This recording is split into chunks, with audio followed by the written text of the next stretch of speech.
Nous poursuivons à présent notre série de reportages 10 ans après le 11 septembre. Vous vous souvenez peut-être de la fameuse tour numéro 7 qui s'est écroulée après les Twin Towers.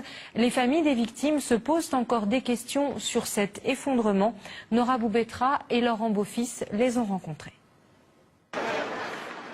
Bob McIlvaine est un père en colère. Sur les lieux des attentats, le voilà fustigeant son pays qui, dit-il, n'a pas répondu à ses questions sur les circonstances du décès de son fils. D'après lui, il est mort dans le lobby de la tour numéro 1 avant qu'elle ne s'effondre, mais son corps porte des impacts d'explosion. Quand vous vous rendez au travail, votre visage explose, votre poitrine et vos bras sont désintégrés. Je pense que ça mérite une enquête. Son fils, Bobby, était dans la tour mort. Et c'est l'un des très rares corps retrouvés sur le site. 10 ans de quête pour la vérité, 10 ans de recherche. Pour comprendre comment son fils est mort, cet ancien professeur d'histoire a fait sa propre enquête. Ce n'est pas un adepte des thèses conspirationnistes. Et personne n'a su répondre à ces questions, pas même la commission du 11 septembre, mise en place 14 mois plus tard, sous la pression des familles. Ils n'ont pas répondu à 70% de nos questions à nous, les familles. Eh bien, c'est extrêmement frustrant. Nos enfants ont bien été assassinés. Il faut donc une enquête. Mais le rapport de la commission d'enquête n'en a fait qu'un exposé des faits. En plus, on n'a pas posé les questions qui fâchent aux responsables interrogés. Le travail de la commission est même remis en cause par certains de ses membres qui dénoncent des entraves à l'enquête. L'un d'eux a d'ailleurs démissionné. John Farmer était conseiller juridique dans cette commission.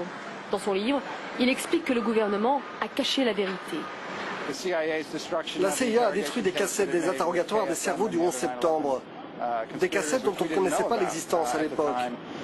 Et puis il y a aussi la conseillère en sécurité nationale de Bill Clinton. Elle a volé des documents aux archives nationales.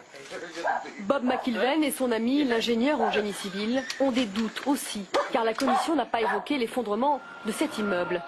Une troisième tour, le bâtiment 7, s'est écroulée le 11 septembre sans avoir été heurtée par un avion. Elle s'est brusquement affaissée en moins de 7 secondes.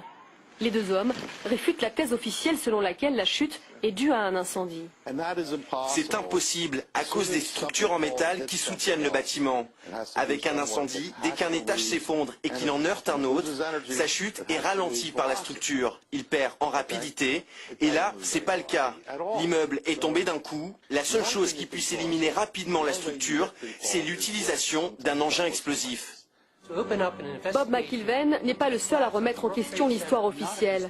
Pilotes, architectes, officiers supérieurs, politiciens, à coup de publicité, ils sont toujours plus nombreux à réclamer une enquête indépendante.